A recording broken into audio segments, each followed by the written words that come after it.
इंसानियत को झकझोर देने वाला ताजा मामला मध्य प्रदेश के नवीन जिले मऊगंज अंतर्गत नई गढ़ी तहसील से है, जहां ग्राम खर्रा पावर हाउस के बगल में 2 माह पहले लगभग 250 से अधिक गौवंशों को अवैध बाड़े में ग्रामीण और सरपंच के सह पर बंधक बना दिया गया।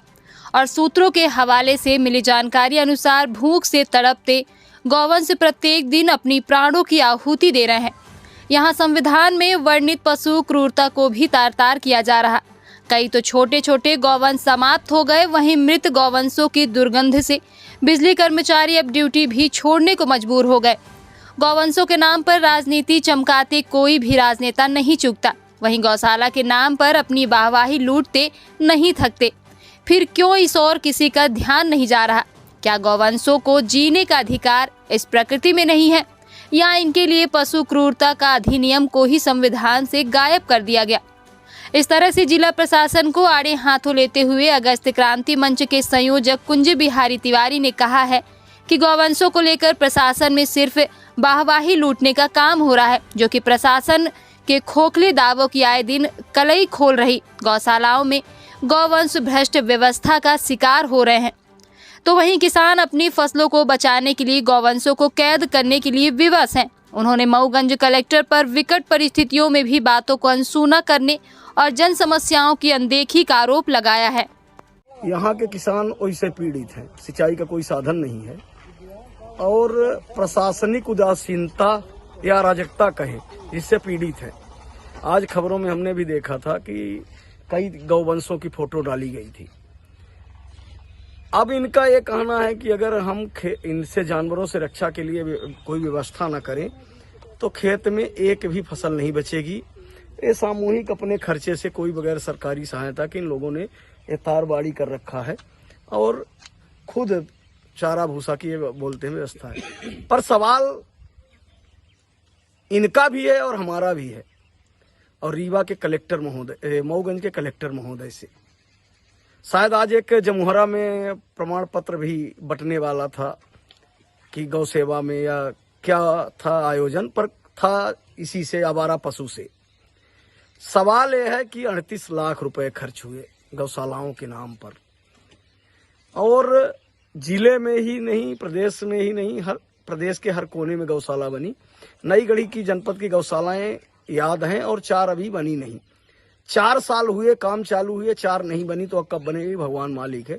किसी तरह से प्रयास करके मड़ना, पैकन गांव, जोधपुर, कोट, भीर, रामपुर, बहुती और करा और जितनी इनकी संख्या है तो 800 गोवंश का सहारा यहाँ मिलना चाहिए कम से कम। जो उनकी संख्या 100 की है तो 800, किसी में एक भी नहीं है। 38 लाख सरकार के गए, सरकार के नहीं गए, हमारे आपके गए। फिर 62,000 रुपए इनके भूसा चारा की व्यवस्था के नाम पर। अब व्यवस्थाएं हमें दिखती हैं, आपको दिखती हैं और ये जनता को दिखती है। इनका ये कहना है, हम भी आए थे, आप भी आए या कोई आए, इनका ये कहना है कि इन गोवंशों को हम ले कहाँ जाएं। गौशाला में ले जाते हैं, कोई रख नहीं रहा। गौशालाओं की स्थिति अगर कलेक्टर साहब जाके देखें तो हकीकत सामने आएगी। कई बार लिखित भी दिया जाता है, लेकिन जो जनता जनहित की बात के लिख के दे दे एक बार, या एक बार उनसे बात कर दे, क्षेत्र की समस्या की कोई एक बार कलेक्टर साहब से बात कर दे तो दोबारा उसका फोन और कभी नहीं उठाते, या तो लिख देते हैं कि समस्या, और उस समस्या वालों का फोन ही नहीं उठाते। मैंने तो लगभग 100 बार फोन लगाया, मेरा फोन कभी नहीं उठता।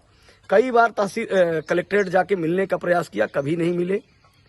और यहाँ के जनपद प्रतिनिधियों ने कई पत्र लिखा और आपकी जनपद अध्यक्ष ने कई पत्र लिखा, जैसे वहां पे फीड कर दिया गया है कि इन पत्रों का जवाब न दिया जाए। सीएफटी भवन सरकार का पैसा लगा है, फिर बात आती है सरकार का पैसा नहीं, जनता का पैसा। सीएफटी भवन बहुत बड़े बड़े भवन, वो भी याद है मुंह पे और जबान पे हमें, तो क्या सरकारी तंत्र को याद नहीं है? आपका पुरैनी सीएफटी भवन, माड़व का छत पड़ा है, फिनिशिंग वगैरह पड़ा है, कराह का सीएफटी भवन, कोट का सीएफटी भवन, फूलकरण सिंह का सीएफटी भवन, इसी तरह से और स्कूलों का हाल है। आप प्रशासनिक मुखिया हो, पूरा एक जिला जब छोटा हुआ तो आस जगी थी कि कलेक्टर महोदय मऊगंज बैठेंगे तो यहाँ की स्थितियाँ उनके सामने रहेंगी, क्षेत्र भ्रमण होगा, वो खुद देखेंगे और स्थिति सुधरेगी। तो कलेक्टर साहब से आपके माध्यम से और मीडिया के साथियों के माध्यम से एक निवेदन करना चाहता हूं कि स्थितियां जब भौतिक सत्यापन होगा और जमीन में सुधार होगा, चाहे पानी की हो, बिजली की हो, रोड की हो, गौशालाओं की हो, अन्य निर्माण कार्यों की हो, जब भौतिक सत्यापन खुद करेंगे और उनमें सुधार का उनका मार्गदर्शन होगा तब सुधरेगा। लेकिन जो उनको समस्या बता दे तो समस्या लगता है उसका नाम ही नाम से फीड कर देते हैं और उसका फोन नहीं उठाते हैं। तो फोन ना उठाने से या मिलने से, टाइम ना देने से समस्याएं नहीं सुधरेंगी। हम लोग तो प्रशासनिक लोगों का और सरकार का बगैर पेमेंट के सहयोग करते हैं, जानकारियां इकट्ठा करके। और अभी यहाँ हम आए थे, आप आएंगे और कोई आए, सबका ये कहना है कि इन गौवंशों को हम ले कहाँ जाएं, गौशाला कौन सी गौशाला में पहुंचाएं।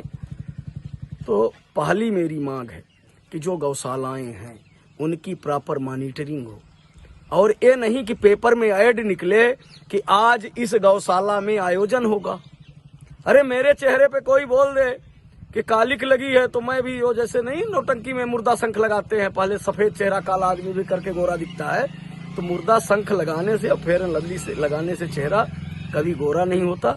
तो कुछ मीडिया में खबर छपवा देने से समस्याओं का निदान नहीं होगा। जय हिंद, जय भारत, जय क्रांति।